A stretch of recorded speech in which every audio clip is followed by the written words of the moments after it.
Saya harus ngomong apa adanya, nggak ada progres. Yang signifikan nggak ada. Jika ada satu pembalap yang benar-benar awal dari atas habis itu langsung jelap ke bawah dari musim lalu ke musim ini, pembalap itu ialah Fernando Alonso. Ya, pembalap yang benar-benar mencuri headline di awal 2023, baik on dan off track. Ini malah diem-diem baik di musim ini karena ya performa mobilnya yang jelas tidak sebagus musim lalu dan update mereka yang gagal mulu. Tapi di sini gue mau bahas mengapa Fernando Alonso harus bersabar dengan Aston Martin.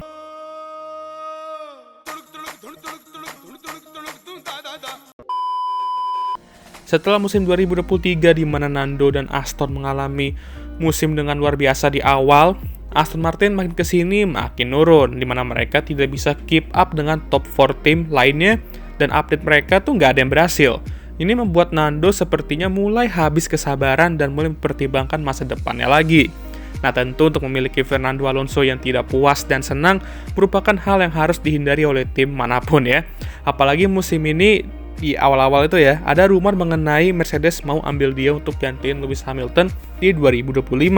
Tapi akhirnya Nando lebih setia ke Aston Martin dan bertahan di sana. Alasannya sih karena saat itu performa Mercedes dan Aston tuh ya kurang lebih setara lah ya. Dan ternyata itu tidak berhubungan dengan baik ya.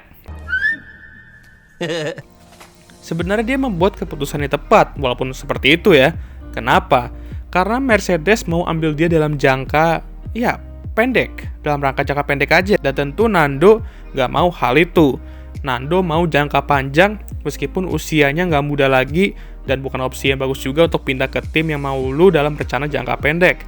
Apalagi beliau juga sudah berkali-kali membuat keputusan yang menghambat karirnya di masa lalu. Nah, pindah ke Aston dan lolos dari kekacauan Alpine itu merupakan keputusan bagus yang telah ia buat setelah sekian lama. Dan menurut gua dia harusnya stay dengan Aston Martin sampai setidaknya regulasi baru nanti yaitu 2026. Nah, kenapa Bang dia harus bersabar gitu sampai 2026 padahal usianya kita semua tahu udah nggak muda lagi? Ada beberapa hal. Pertama ya mesin Honda itu. Ya, mesin yang telah membantu Red Bull mendominasi F1 di era baru ini tentunya berharap bisa membantu Aston Martin juga nantinya. Walaupun gue harus akui ya, Honda ini emang agak labil. Bolak-balik, masuk keluar F1 udah kayak kita yang gabut dengan nganggur di rumah aja. We don't care. We don't care.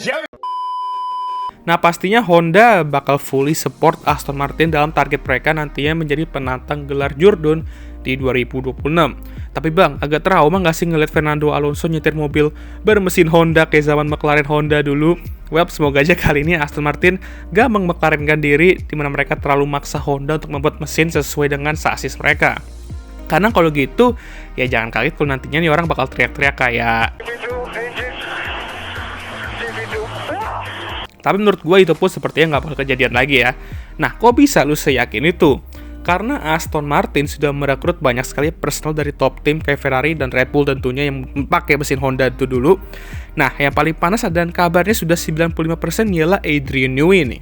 Sang avatar kita tercinta yang sudah menciptakan banyak sekali mobil dewa ya. Nah, kalau misal ini beneran kejadian, fans Aston Martin dan Nando bisa lompat-lompat lah ya karena untuk mendapatkan Adrian Newey merupakan kemenangan untuk tim manapun dah dan bakal membawa teror untuk tim lainnya.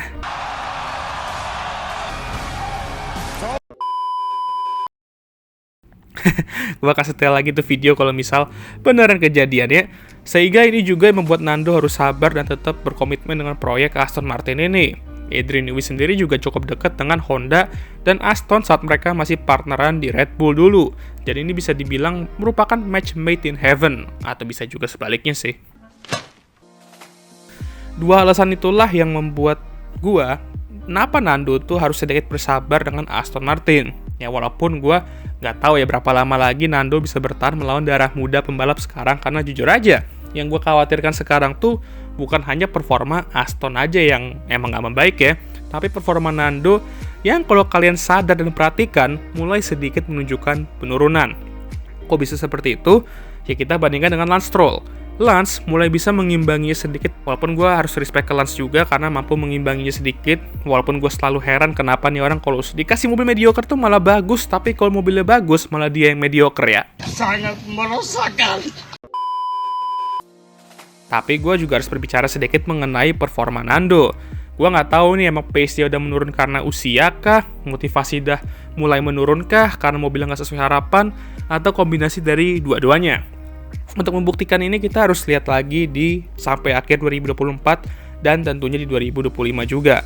Jadi saran gue untuk Nando ialah nggak apa-apa lah, gue tahu melihat tim kayak McLaren mampu tampil bagus dan memiliki mobil terkencang sekarang sedikit menyakitkan ya, karena kita awalnya kan expect Aston Martin ya begitu di 2023 dan ke 2024 ini. Cuman Nando juga sudah sering banget gegabah dalam membuat keputusan karena nggak sabar sama yang namanya proses tim. Yang dimana nggak salah juga karena usianya emang udah nggak muda lagi dan menunggu adalah hal yang sulit jika Anda tidak muda lagi dan memiliki target untuk menjadi juara dunia. Tapi untuk kali ini, percaya aja sama proses Aston. Semua butuh waktu dan anggap aja sekarang adalah ya reality check setelah 2023 yang baik. Kita terpukul sama realita kalau proses tuh bisa naik turun. Namanya hidup ya begitulah ya, kadang nggak selamanya lu di atas, pasti lu juga bakal ada di bawah juga. Tapi bang, Nando kan cuma sebentar doang di atasnya, malah lebih sering di bawahnya kayaknya. Nggak adil amat hidup. Ya, sejak kapan hidup itu adil ya? Edan, eta teh. Edun. Oke lah, sekian video kali ini. Gimana menurut kalian? Sedikit singkat untuk video hari ini, tapi ya nggak apa-apa lah ya. Jangan lupa like, subscribe, dan share video ini. Dan jangan lupa juga untuk menyalakan lonceng notifikasi agar kalian semua tahu ketika gue ngupload video baru. Jangan lupa juga untuk follow Instagram gue. Oke, summer break sudah mulai masuki ke minggu-minggu akhir dan kita bakal segera comeback ke track. Ya, masih sekitar 2 minggu lagi sih ya. Tapi oke. Semoga kalian bisa tetap bertahan ya, karena jujur aja gue udah gak sabar pengen lihat F1 balik ya, karena F1 tuh lagi seru banget. Ya wes lah ya, gak usah banyak cincong. Seperti biasa, video ini akan ditutup oleh I'm Emma Watson. Thank you for watching.